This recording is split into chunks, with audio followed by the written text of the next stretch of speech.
आप सबका super concept classes में स्वागत है। और आज की इस वीडियो में मैं आप लोगों को क्लास 11th इंग्लिश कोर के मॉडल सेट 2 का कंप्लीट सॉल्यूशन कराने वाला हूं। और इससे पहले मैंने मॉडल सेट 1 का कंप्लीट सॉल्यूशन करा दिया है। अगर आपने उस वीडियो को नहीं देखा है तो सबसे पहले आप लोग उस वीडियो को देख लीजिए। देखिए यहाँ पर आप लोग का जितना भी क्वेश्चन है, हर एक क्वेश्चन का जो आंसर होने वाला है बहुत ही सिंपल तरीके से और इजी तरीके से बताऊंगा। आप लोग वीडियो पर कंप्लीट बने रहें। और अगर आप लोग हमारे चैनल पर पहली बार आए हैं तो चैनल को सब्सक्राइब करने के साथ साथ बेल के आइकन को प्रेस कर लीजिए, क्योंकि आप लोगों का जितना भी मॉडल पेपर आया हुआ है हर एक मॉडल पेपर का कंप्लीट सॉल्यूशन आप लोगों को इस चैनल में मिल जाएगा। तो चलिए शुरू करते हैं और एक एक करके हर एक क्वेश्चन का जो आंसर होगा हम लोग देख लेते हैं। तो देखिए यहाँ पर सबसे पहले दिया हुआ है सेक्शन ए, और ये जो सेक्शन ए है ये हमारा पैसेज है।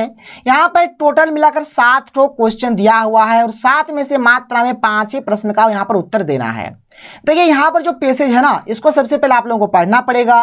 फिर नीचे जो भी क्वेश्चन होगा सबसे पहले आप लोग क्वेश्चन को देखिए और क्वेश्चन का जो आंसर होगा इस पैसेज के अंदर से ही आप लोगों को आंसर मिल जाएगा। लेकिन कैसे ढूंढना है ये चीज यहाँ पर मैं आपको समझा दूंगा। और हर एक क्वेश्चन का जो आंसर होगा ना, हर एक क्वेश्चन का यहाँ पर मैं आपको आंसर बताऊंगा, आपको बिल्कुल टेंशन नहीं लेना है। तो चलिए सबसे पहले हम लोग यहाँ पर क्वेश्चन को देख लेते हैं कि क्वेश्चन क्या क्या दिया हुआ है और आप लोग आंसर को किस प्रकार से ढूंढेंगे देख लीजिए यहाँ पर। तो हम लोग देख लेते हैं सबसे पहले क्वेश्चन नंबर 1, जिसे आप लोग देख सकते हैं हमारे पास जो क्वेश्चन नंबर 1 है क्या है देख लीजिए। तो यहां पर देख लीजिए क्वेश्चन नंबर 1 क्या है कि why does the developed world haven is in making rapid progress in the digital revolution. इसका माने हो गया कि विकसित दुनिया को डिजिटल क्रांति में तेजी से प्रगति करने में बढ़त क्यों है। देखिए अगर बात किया जाए डिजिटल क्रांति का, यानी अगर हम लोग अगर बात करें डिजिटल दुनिया का, तो अभी डिजिटल के मतलब अगर डिजिटल के रूप में अगर हम लोग देखेंगे ना तो हमारा जो दुनिया है पूरी तरह से डेवलप कर रही है। कैसे देखिए ध्यान सुनिए। जैसे पहले हमारे पास 1G था, फिर 2G आया, फिर 3G, जैसे अभी 4G चल रहा है और कुछ दिन बाद 5G आ जाएगा। अगर आप लोगों को याद होगा ना, अगर पहले टाइम का बात किया जाए तो कोई ऐसा बच्चा नहीं था जो मोबाइल से पढ़ाई कर रहा था। लेकिन अभी मैक्सिमम बच्चा कहा जाए तो हर एक बच्चा मोबाइल से पढ़ाई कर रहा है, चाहे छोटा से छोटा बच्चा हो या फिर बड़ा से बड़ा बच्चा हो। हर कोई ऑनलाइन क्लासेस ले रहे हैं, बहुत सारे बच्चे यूट्यूब से पढ़ रहे हैं, जैसे कि अभी आप लोग भी पढ़ रहे हैं। तो इस प्रकार से यहाँ पर ये जो बढ़ोतरी हो रहा है, जो रैपिड प्रोग्रेस हो रहा है, जो बहुत तेजी से जो प्रगति हो रहा है, जो बहुत तेजी से जो प्रोग्रेस हो रहा है, किसके कारण हो रहा है जो कि यहाँ पर आपको बताना है। तो ये आपका हो रहा है मॉडर्न आर्टिफिशियल इंटेलिजेंस मॉडल्स के कारण ये चीज हो रहा है। अब बात ये रहा कि सर आपने तो बता दिया इसका आंसर, हम लोग क्या रट लेंगे? नहीं बाबू, रटना नहीं है आपको। यहां पर मैं आपको पैसेज से दिखा दूंगा कि आप लोगों को उत्तर को किस प्रकार से ढूंढना है। पहले पैसेज वाला देख लीजिए। अगर आप लोग इस क्वेश्चन को पढ़कर देखेंगे ना, बहुत कुछ आपको यहां पर मतलब हिंट मिल जाएगा, जैसे कि ईज है, मेकिंग है, रैपिड है, प्रोग्रेस है, डिजिटल रेवोल्यूशन, ये सब चीज आप लोगों को बहुत सारे यहाँ पर वर्ड्स यानी कि बहुत सारे शब्द यहाँ पर आपको मिल जाता है, ताकि आप लोग पैसेज से एकदम आसानी से उत्तर को ढूंढिए। देखिए किस प्रकार से आप लोग ढूंढिएगा। चलिए हम लोग चलते हैं पैसेज में। पैसेज में चलते हैं, आपको आसानी से मिल जाएगा। देख लीजिए यहां पर साफ साफ लिखा हुआ है रैपिड प्रोग्रेस रेवोल्यूशन। ये एक्चुअली में हो रहा है किसके कारण? तो ये हो रहा है आपका यहां पर एआई मॉडल्स के कारण ये हो रहा है, आर्टिफिशियल इंटेलिजेंस मॉडल्स के कारण ये चीज हो रहा है। अब देखिए आप चाहे तो पूरा पूरी लिख सकते हैं, पूरा लिख दीजिएगा, तब भी आप लोगों का गलती नहीं होगा। अगर आप लोगों को लगता है कि नहीं सर हम उतना मतलब लैंग्वेज बनाने नहीं सकेंगे, हम पूरा लिख देंगे, जो है सबको लिख देंगे, तो आप यहां से लेकर यहां तक आप लोग लिख दीजिएगा, तब भी आप लोगों का गलती नहीं होगा। ठीक है, जिनको नहीं आता उनके लिए, जिनको नहीं आता आप लोग यहाँ पर पूरा पूरी लिख सकते हैं। लेकिन इसका जो सटीक उत्तर है यहाँ पर देखिए मैंने सिंपल तरीके से लिख दिया है, एकदम छोटे तरीके से, ताकि आपको पढ़ने में कोई दिक्कत ना हो। ये एक्चुअल में क्यों हो रहा है? तो इसीलिए हो रहा है कि it is because they have an access of modern artificial intelligence models. ऐसा इसलिए है क्योंकि उनके पास आधुनिक आर्टिफिशियल इंटेलिजेंस मॉडल की पहुंच है। ये हो जाएगा इसका बिल्कुल शानदार सा और जानदार सा इसका उत्तर। कोई दिक्कत कोई प्रॉब्लम नहीं है, इसको आप लोग लिख दीजिएगा। आगे बढ़ते हैं क्वेश्चन नंबर 2 की ओर चलते हैं। देख लीजिए क्वेश्चन नंबर 2 हमारे पास यहाँ पर क्या दिया हुआ है देख लीजिए। तो हमारे पास जो क्वेश्चन नंबर 2 है क्या है, यहाँ पर देख लीजिए कि why are the developing countries not able to make investment in the research and development needed for creating modern AI models. ठीक है, देखिए मॉडर्न एआई बोला जाए तो अभी जो आधुनिक एआई है, यानी जो आधुनिक आर्टिफिशियल इंटेलिजेंस जो है, यानी क्वेश्चन बोल रहा है कि विकासशील देश आधुनिक एआई, ठीक है, इनके आर्टिफिशियल, ठीक है, आर्टिफिशियल इंटेलिजेंस मॉडल बनाने के लिए आवश्यक अनुसंधान और विकास में निवेश करने में सक्षम क्यों नहीं है? क्यों नहीं है? क्योंकि उनके पास अच्छा शिक्षा नहीं है, उनके पास अच्छा स्वच्छता नहीं है, स्वास्थ्य देखभाल ये सब चीज़ नहीं है, इसीलिए मतलब ये चीज़ नहीं कर पा रहे हैं। तो ये चीज़ का उत्तर हो गया। देख लीजिए यहाँ पर मैंने लिख दिया है कि they have more urgent priority such as education, sanitation, health care and feeding the population. ठीक है, इनकी उनके पास शिक्षा, स्वच्छता, स्वस्थ देखभाल और आबादी को खिलाने जैसे अधिक जरूरी प्राथमिकताएं हैं। मतलब देखिए उनके पास क्या जरूरी है, शिक्षा जरूरी है कि नहीं, हमें हर एक नागरिक के मतलब जितना भी हमारे मतलब देश में जितना भी पॉपुलेशन है, जितना भी मतलब नागरिक है, हर एक को हम लोग शिक्षित करेंगे, हर एक को स्वच्छता मतलब पूरे तरीके से स्वच्छता, सबका मतलब स्वास्थ्य का देखभाल करेंगे, ये आबादी को खिलाने मतलब खिलाना भी है। तो ये सब चीज़ के ऊपर ध्यान दिया जा रहा है। इसलिए यहाँ पर क्या हो रहा है, AI मॉडल्स पर, यहाँ पर जो AI मॉडल्स है इसके ऊपर ध्यान नहीं दिया जा रहा है, AI मॉडल्स नहीं बना पा रहा है। अब बात रहा है कि सर इसका जो आंसर होगा आपने तो लिख दिया है, लेकिन हम लोग कैसे ढूंढेंगे, तो देखिए यहाँ पर आप लोग भी इस उत्तर को ढूंढ सकते हैं। अगर आप लोग ध्यान से अगर आप लोग देखिएगा ना पैसेज में, तो पैसेज में तो सर हर एक चीज मिल जाएगा, देख लिए ना, एजुकेशन, ये सब, हेल्थ केयर वगैरह, फीडिंग द पॉपुलेशन, यहाँ से यहाँ तक आप लोग लिख दीजिएगा ना, तो आप लोगों का काम बन जाएगा। ऐसे ही आप लोगों को लिखना है, या फिर चाहे तो आप लोग यहाँ पर शुरू या इस फुल स्टॉप से स्टार्ट करिए, इस यहाँ पर कहाँ फुल स्टॉप है देख लीजिए, फुल स्टॉप यहाँ तक है, आप लोग चाहे यहाँ तक भी लिख सकते हैं। यहाँ पर देखिए, यहाँ पर मैंने जो आंसर लिख दिया है ये एकदम सटीक सा उत्तर है, इसको आप लोग नोट डाउन कर लीजिएगा। इसका ये जो उत्तर हो जाएगा इसको आप लोग नोट डाउन कर लीजिए। तो किस प्रकार से आप लोगों को मिलेगा ये चीज मैं आप लोगों को समझा दिया। यहाँ पर आगे बढ़ते हैं, अगला जो क्वेश्चन है क्वेश्चन नंबर 3, यहाँ पर देख लीजिए क्वेश्चन नंबर 3 हमारे पास क्या है। क्वेश्चन नंबर 3 है कि what are the lowest scoring क्या है regions in government AI readiness index using AI in public service, यानी कि सार्वजनिक सेवाओं में क्या है AI, ठीक है, यहाँ पर AI लिखिएगा, AI है, AI का उपयोग कर सरकारी, ठीक है, AI क्या है, AI रेडीनेस इंडेक्स में सबसे कम स्कोरिंग क्षेत्र कौन से है। तो कौन कौन से यहाँ पे जो क्षेत्र है जो AI इंडेक्स जो इसमें कम स्कोरिंग क्षेत्र है, तो it includes much of the developing world such as sub Saharan Africa, ये है ना आपका, ये जो है ये अफ्रीका, ठीक है, the Caribbean and Latin America as well as some central and south Asian countries, ये सब जो है ये मतलब थोड़े मतलब इसका जो स्कोरिंग क्षेत्र है बहुत ही कम है। इसमें अधिकांश विकासशील दुनिया शामिल है, जो विकासशील दुनिया है, जो अभी विकास कर रहा है, जैसे कि उप सहारा अफ्रीका, ठीक है, यानी कि उप सहारन अफ्रीका हो गया, ठीक है, फिर आपका कैरिबियन हो गया जो कि मैंने लिख दिया कैरिबियन, यहाँ पर आपका लैटिन अमेरिका हो गया, के साथ साथ कुछ मध्य और दक्षिण एशियाई जो देश है ये सब का जो स्कोरिंग है बहुत ही कम है। ये वाला उत्तर आपको कहाँ मिलेगा देख लीजिए, साफ साफ आप लोग देख सकते हैं। इसका भी उत्तर यहाँ पर मैं आप लोगों को दिखा देता हूँ, देख लीजिए यहाँ पर साफ साफ दिया गया है कि यहाँ पर देख लीजिए sub Saharan Africa, the Caribbean and Latin America as well as some central and south क्या है एशियन कंट्रीज, इसको पूरा पूरी लिख दीजिए, आपका काम बन जाएगा। वही चीज यहाँ पर मैंने लिख दिया है, ठीक है, कोई दिक्कत कोई प्रॉब्लम नहीं होगा, बात समझ में आ रहा है। आगे बढ़ते हैं, अगले क्वेश्चन को चलते हैं। अगला क्वेश्चन देख लीजिए, ये क्वेश्चन तो हो गया, क्वेश्चन नंबर 4 देख लेते हैं क्या है।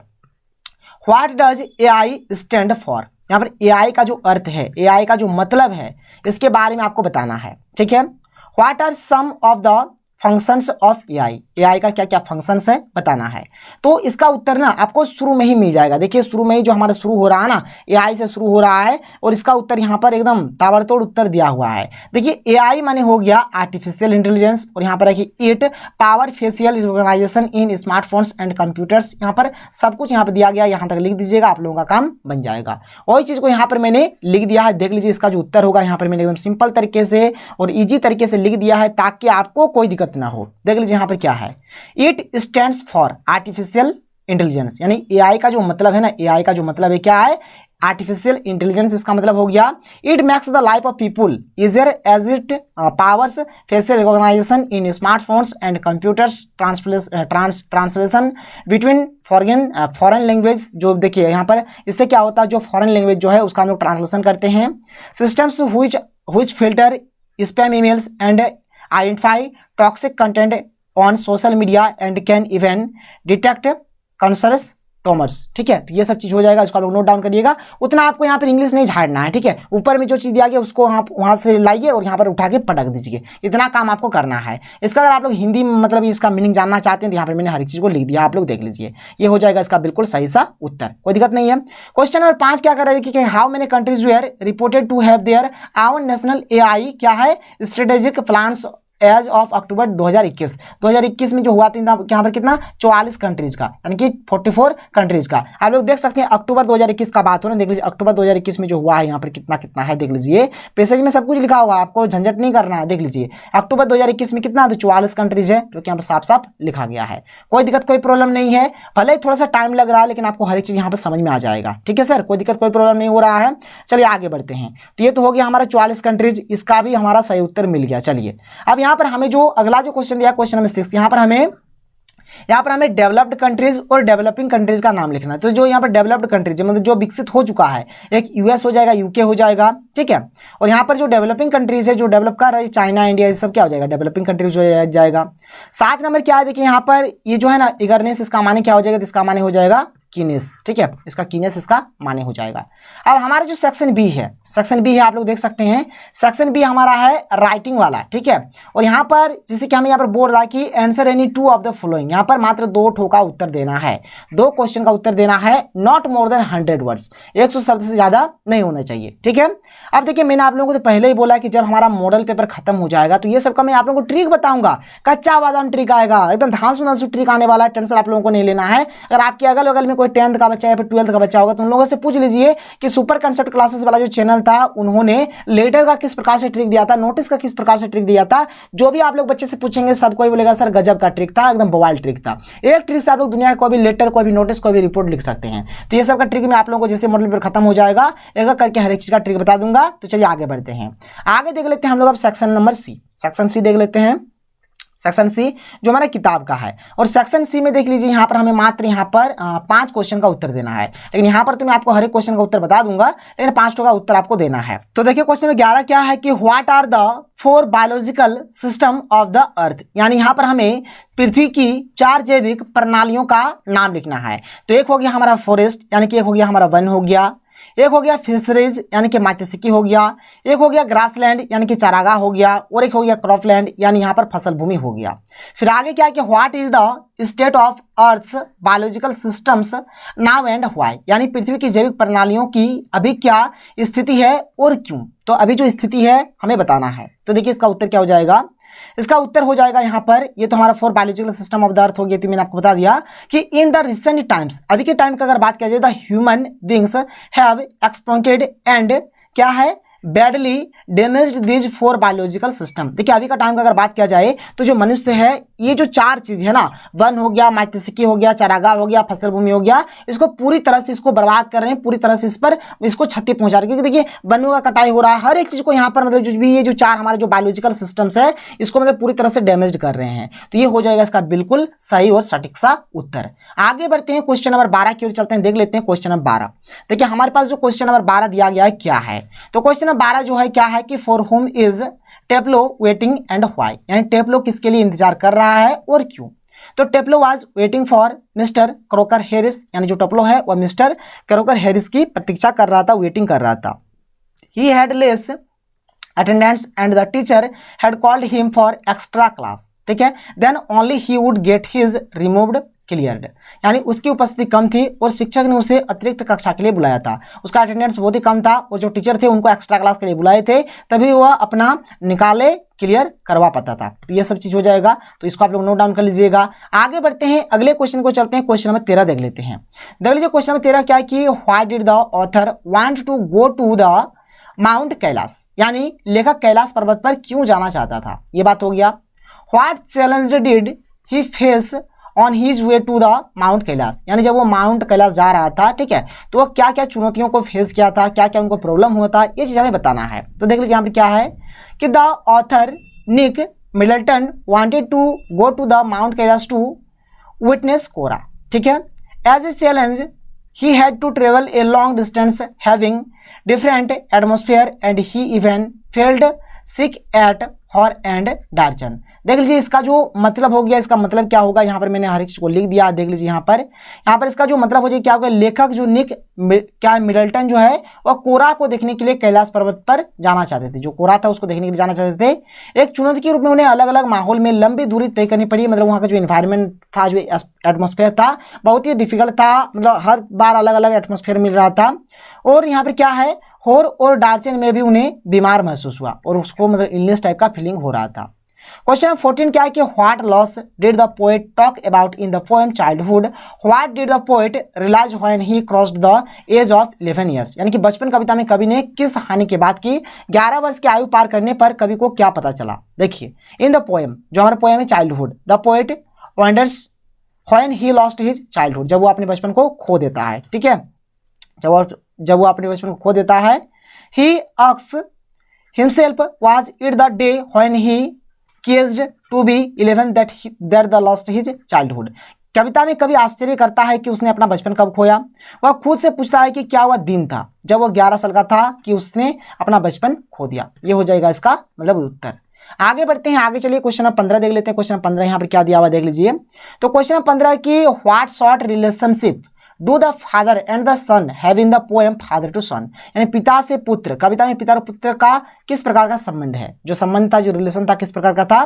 तो इन the poem the poet and his son had a relationship like a stranger. इसका जो मतलब था एक अजनबी जैसा था, मतलब ना पिता अपने मतलब जो पिता था ना वो अपने बेटे को अच्छी तरीके से जान रहा था, और जो बेटा है ना वो अपने पिता को अच्छी तरीके से जान रहा था। ये हो जाएगा इसका उत्तर। फिर आगे क्या कि they both lived under the same roof but they did not understand each other. ये जो दोनों थे एक ही मतलब छत के नीचे रहते थे, लेकिन ये दोनों अपने मतलब ये जो दोनों थे ना ये मतलब एक दूसरे को अच्छी तरीके से समझ नहीं पा रहे थे। तो ये हो जाएगा इसका बिल्कुल सही सा उत्तर।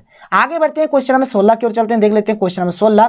देख लीजिए क्वेश्चन नंबर 16 क्या है कि what does Elsa think is enough to pass the examination, यानी कि एल्सा जो है परीक्षा उत्तीर्ण परीक्षा पास करने के लिए क्या पर्याप्त सोचती है। तो क्या सोचती है, when Albert Einstein was saying that he would fail in the exam. ठीक है, जब अल्बर्ट आइंस्टाइन कह रहे थे कि वह परीक्षा में फेल हो जाएंगे। आगे देखिए क्या है, Elsa his cousin told him to mug of the क्या chapters and write it down in the examination, यानी एल्सा के चचेरे भाई ने उसे अध्यायों को गढ़ने और परीक्षा में लिखने के लिए कहा। मतलब बोला कि जो भी चैप्टर्स होगा उसको अच्छे तरीके से पढ़ लो, ठीक है, फिर उसको एग्जाम में लिखना। It would be enough to pass in the examination, परीक्षा में पास होना ही काफी होगा। तो ये बात हो गया, परीक्षा में पास होना ही काफी होगा। आगे बढ़ते हैं, ये हो जाएगा 16 नंबर का उत्तर। आगे चलिए क्वेश्चन नंबर 17 देख लेते हैं। क्वेश्चन नंबर 17 यहाँ पर क्या देख सकते हैं, क्वेश्चन नंबर 17 यहाँ पर है कि Who was Jock Morgan? Why was the waiting for doctor Andrew Manson, यानी कि जॉक मॉर्गन कौन थे, वो डॉक्टर एंड्रयू मेंसन की प्रतीक्षा क्यों कर रहे थे। तो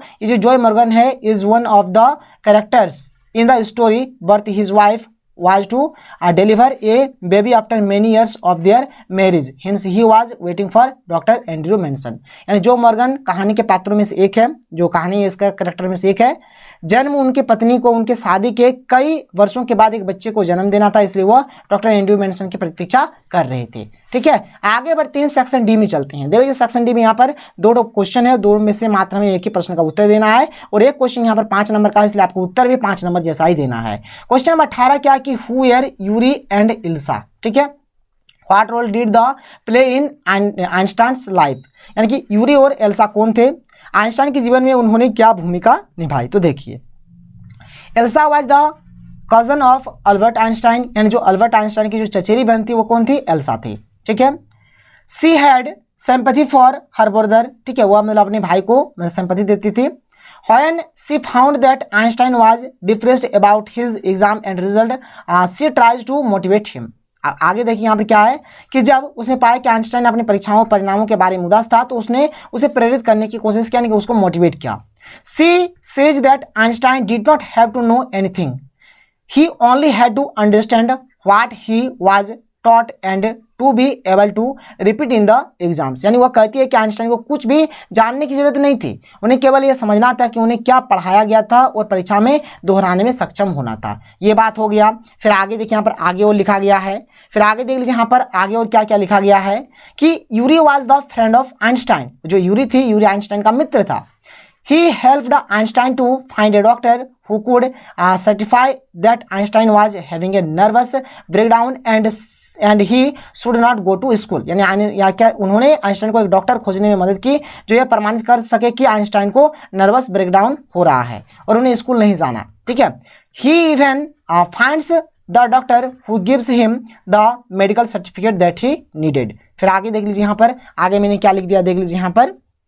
तो यहाँ पर देखिए आइंस्टाइन को जो दोस्त था उन्होंने उस डॉक्टर को भी ढूंढ लिया जिस मेडिकल सर्टिफिकेट का आइंस्टाइन को जरूरत था। तो ये हो गया यहाँ तक।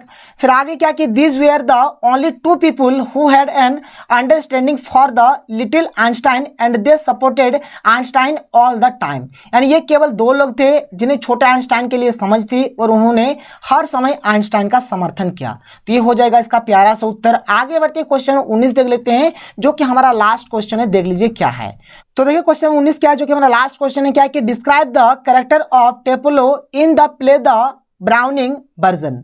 देखिए यहाँ पर आप लोगों का जो एक नाटक है जिसका नाम है द ब्राउनिंग वर्जन, ठीक है, इसमें जो टेप्लो का जो चरित्र था, जो कैरेक्टर था, किस प्रकार से था आप लोगों को बताना है। तो देखिए इसका उत्तर क्या हो जाएगा कि Taplow is a character in the play the Browning version. जो आपका ये जो चैप्टर है द प्ले ब्राउनिंग वर्जन, ठीक है, इस चैप्टर में क्या था, टेप्लो को जो था वहां पर एक मतलब कैरेक्टर था, एक पात्र था इस चैप्टर का। We found him to be waiting for Mr. Crocker Harris at his house। यानी हमने पाया कि वो अपने घर पर मिस्टर क्रोकर हैरिस की प्रतीक्षा कर रहा था।